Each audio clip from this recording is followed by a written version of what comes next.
Hi, hello children, how are you all? Welcome back to my class. Today in this class we are going to start your new lesson of science, that is respiration in organisms. So children, can you tell me what are our basic needs? Yes, air, water, food, shelter, clothing. Yes, these are our basic needs. Now air is one of our basic need.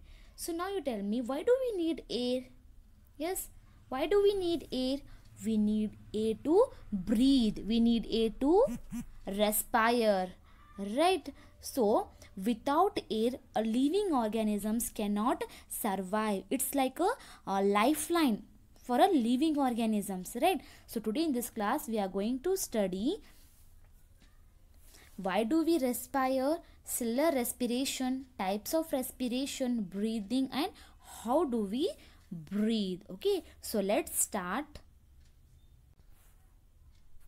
Why do we respire? All living organisms are made up of small microscopic units called cell. So all the living organisms are made up of a small microscopic units. Microscopic unit means the things which you cannot see with your naked eye. So those are called microscopic units. So all the living organisms are made up of cells. Okay, so here you can see this is a picture of a animal cell. We find two types of cell. One is animal cell, another is a plant cell. So here it is a animal cell. Okay, each cell of an organism performs certain functions such as nutrition, transport, excretion, etc. So each cell of an organism, it performs certain functions such as nutrition, transport, excretion, reproduction, digestion, etc. So to perform these functions, the cell needs energy. So to perform all these functions, a cell need energy. Even when we are eating, sleeping, reading, walking, talking, what we need?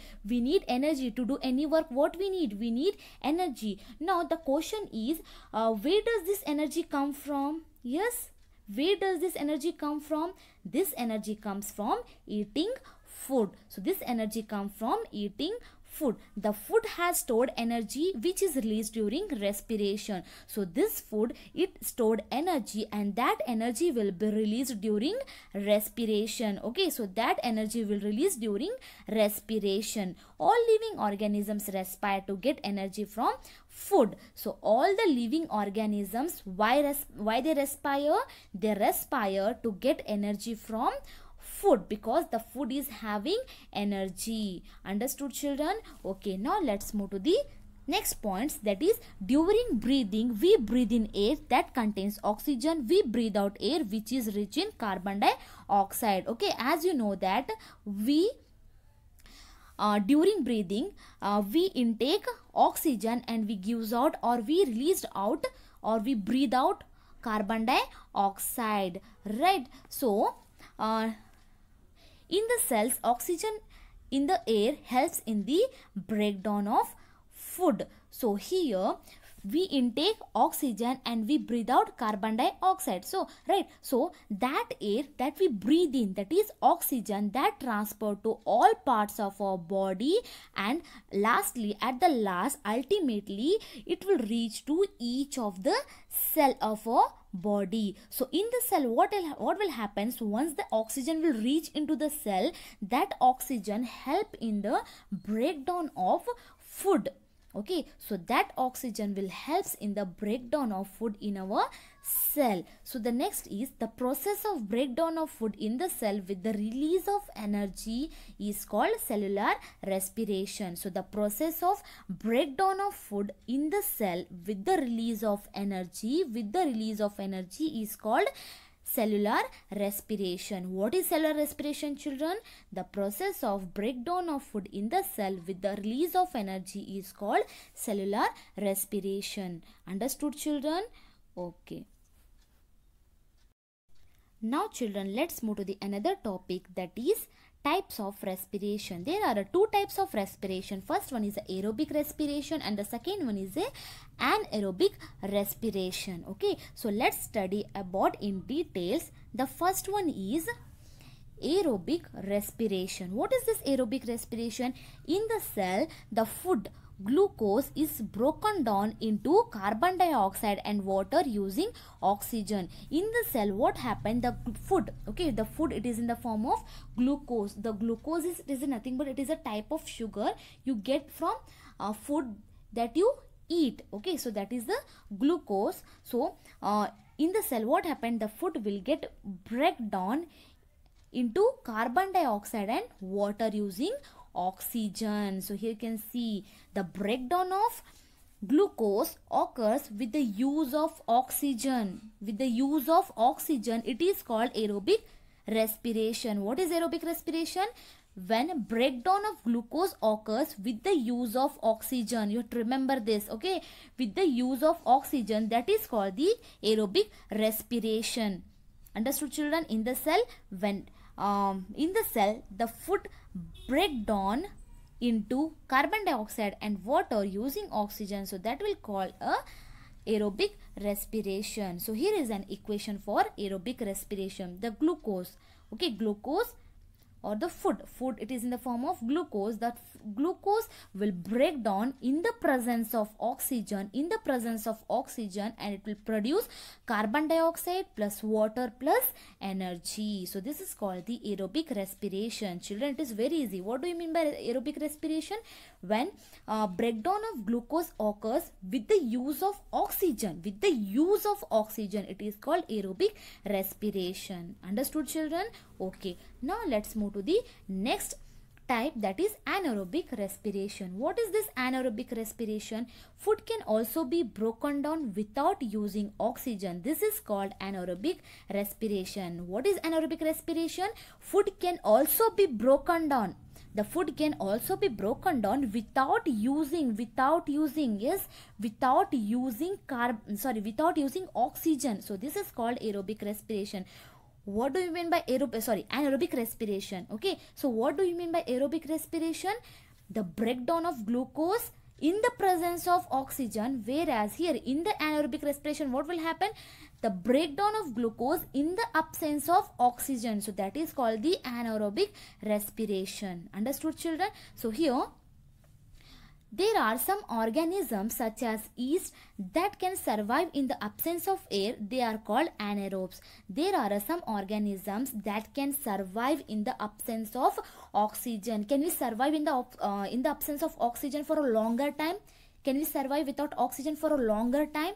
No, it is not possible. But there are some organisms that can survive in the absence of air. So they are called anaerobes, such as yeast. Yeast is an example for this. Okay, so here is a equation. Okay, equation for anaerobic respiration, which is occur in the yeast. Okay, so in the glucose in the yeast. Okay, glucose in the yeast. We are talking about the yeast which respire anaerobically. These are called anaerobes, right? So such organisms are called anaerobes. So this yeast is a anaerobe, right? So in the yeast, what will happen? The glucose will break down in the absence of oxygen, and it will produce alcohol, carbon dioxide plus energy. Okay, so the glucose will break down in the absence of oxygen. It will produce alcohol plus carbon dioxide plus energy in the case of yeast. Okay, which respire anaerobically. That's why the yeast is called anaerobe. Okay. What is this yeast? Yeast are a single-celled organism. They respire anaerobically and during this process yield alcohol. Okay, while they are respiring anaerobically, they will produce what? They will produce alcohol. So they are therefore used to make wine and beers. Understood, children? Okay, now let's move to the next point. Our muscle cells can also respire anaerobically, but only for a short time when there is a temporary deficiency of oxygen. So even in a human body, in human beings, muscle cells, here you can see these are the muscles, right? So these muscle cells can also respire anaerobically, but only for a short time. We also can respire anaerobically in the absence of oxygen. But when there is a temporary deficiency of oxygen, when the person will not get the sufficient amount of oxygen in their body, that time a person respire anaerobically, that is only for short time. So when this happen, okay, during heavy exercise, when do a heavy exercise or fast running, cycling, walking, or else if you lift any heavy weight, that time the demand for energy is increased, it will high. So but the supply of oxygen to produce the energy is limited. Then anaerobic respiration takes place in the muscle cells to fulfill the demand of an energy. Understood, children? So here you can see the equation which is occur in human muscles. Okay, so glucose in muscles, it will break down in the absence of, it is only for, it is like a temporary, okay, it is only for short time. So in the absence of oxygen, it will produce lactic acid plus energy. Okay, so glucose in the muscle, it in the absence of oxygen, it will produce lactic acid and energy. So children, next one, the muscle cramps occur when muscle cells respire anaerobically. So children, you might have faced after heavy exercising, you will get the muscle cramps, right? So why it has happened? So the muscle cramps occurs when muscle cells respire anaerobically. As I told you here, sometimes our muscle cells respire anaerobically when they will not get the sufficient amount of oxygen, right? So it is in the case of when you do a heavy exercise, so you will find the muscle cramps. Okay, so here the partial breakdown of glucose produces the lactic acid. Here we have learned that the glucose in the absence of oxygen, it will produce lactic acid plus energy. So lactic acid, yes. So here the partial in the sense incomplete breakdown of the glucose, it will produce what? It will produce lactic acid. So the accumulation of lactic acid causes muscle cramps.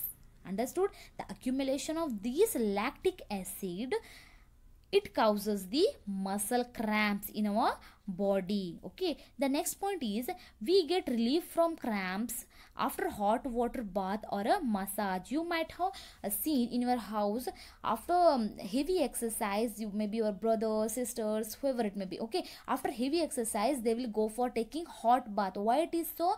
Because what will happen, hot water bath or massage, it improves the circulation of blood. Okay, as a result the supply of oxygen to the muscles, it will get increase. So the increase in the supply of oxygen results in the complete breakdown of lactic acid into carbon dioxide and water. So the increase in the supply of oxygen, okay, when you take a hot water bath or a massage after heavy exercise, it will improve your blood circulation. Means what will happen there? Yes, the supply of oxygen to the muscles, that will increase. So that increasing in the supply of oxygen, it leads to the complete breakdown of lactic acid into carbon dioxide and water.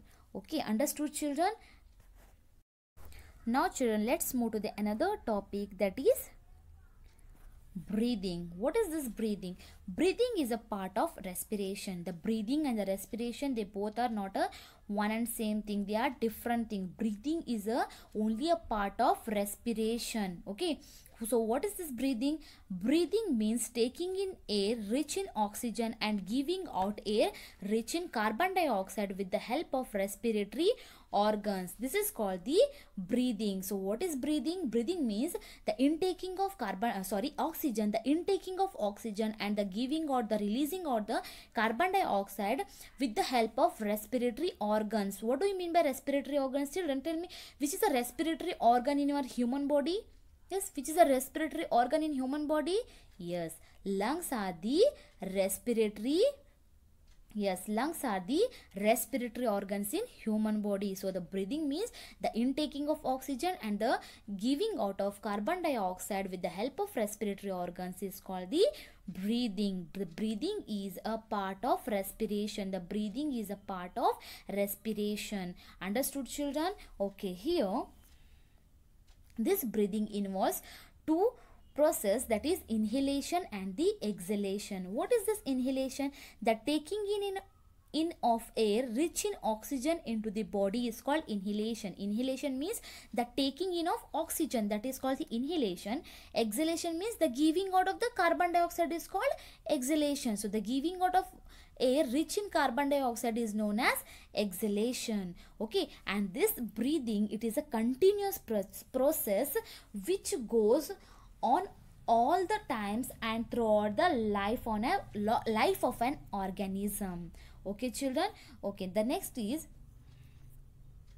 breathing rate. Okay, the next topic is breathing rate. So what do you mean by this breathing rate? The number of times a person breathes in a minute is termed as a breathing rate. What is a breathing rate? It is a number of times, that how many times a person breathe within a minute, that will be called as a breathing rate. Okay, so during breathing, inhalation and exhalation takes place alternately. So during breathing, what will happen? Inhalation and exhalation, they takes place alternately. Alternately in the sense, you cannot inhale or exhale at a time. Is it possible? No, either you have to exhale or you have to inhale, right? So the inhale and exhale takes place alternately. The next is a breathe means one inhalation plus one exhalation. So a breathe can be defined as an inhalation followed by an exhalation. Okay, the next point is, on an average, an adult human beings at rest breathes in and out 15 to 18 times in a minute. During heavy exercise, up to 25 times per minute. So the breathing rate is not always constant in human beings. We generally breathe faster when our body needs more energy. For example, while exercising. Yes, so this is so because the body needs more oxygen that can break down the food and produce more energy. So an average adult human being breathes 15 to 18 times in a minute while exercising. This rate can change up to 25 times per minute. Okay, so while exercising, this rate can be changes up to 25 times per minute. Understood, children? Okay, what is breathing rate? Breathing rate is nothing but the number of times a person breathes in a minute is termed as the breathing rate. Okay.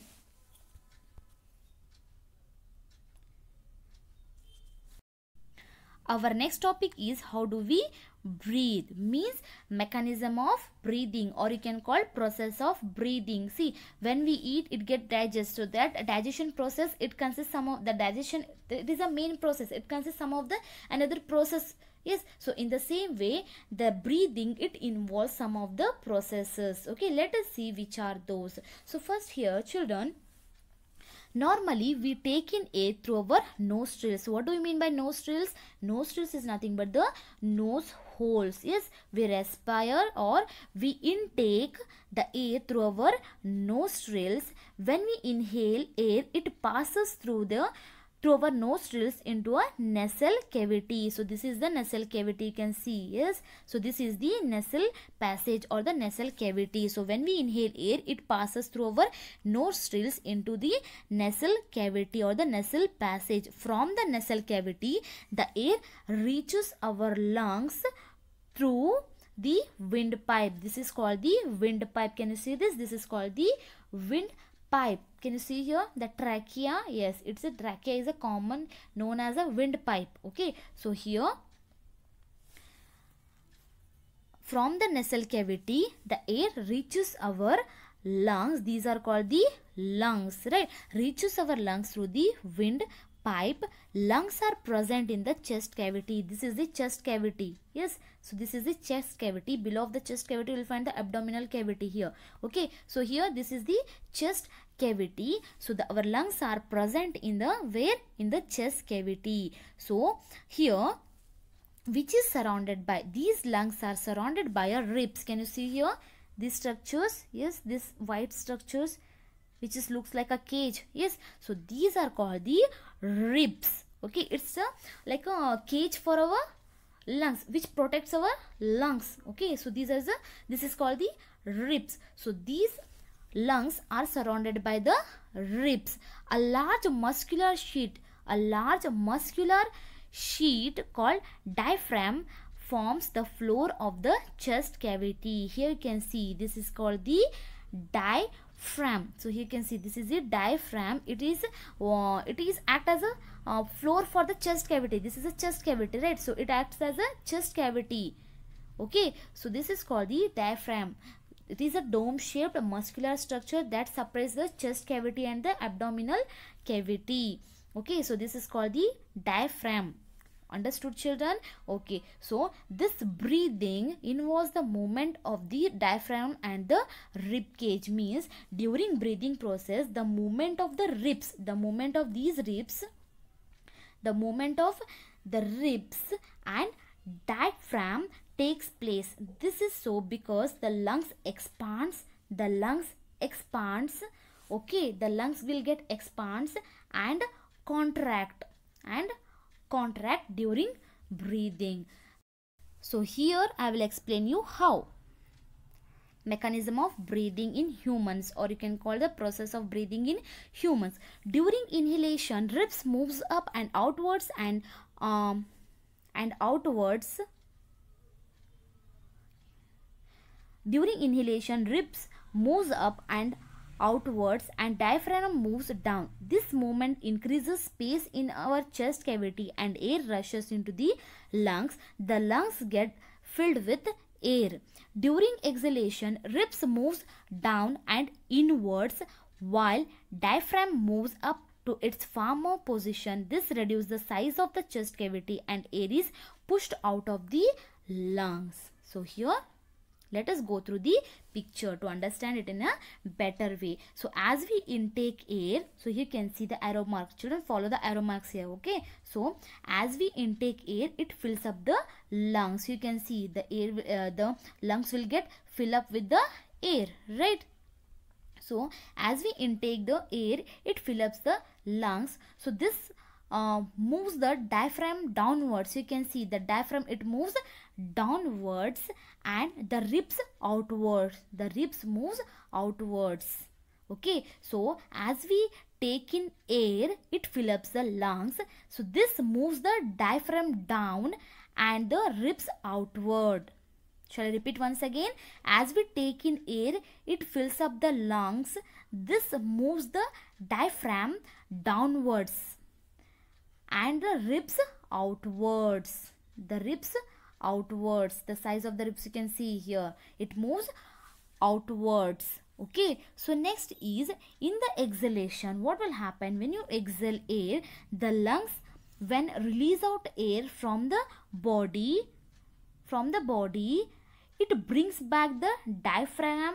It brings back the diaphragm and the ribs to their original position. Means ribs moves back and diaphragm moves back. Understood, children? So this is called inhalation and exhalation. I will repeat once again here. As we take in air, it fills up the lungs. This moves the diaphragm down and the ribs moves outwards. Okay. In the exhalation, the lungs, when release out the air, when it release out the air from the body, it brings back the diaphragm. It brings back the diaphragm and the ribs to their original position. Understood, children? This is about the mechanism of breathing, means inhalation and exhalation in human beings. Okay, so children, in this lesson you have learnt why do we respire, what is cellular respiration, types of cellular respiration like aerobic respiration, anaerobic respiration, then what is breathing. Yes, you have learnt what is breathing, then what is breathing rate, then how do we breathe, or the mechanism of breathing, or the process of breathing in human beings. Hope you understood all these concepts very well, children. Okay.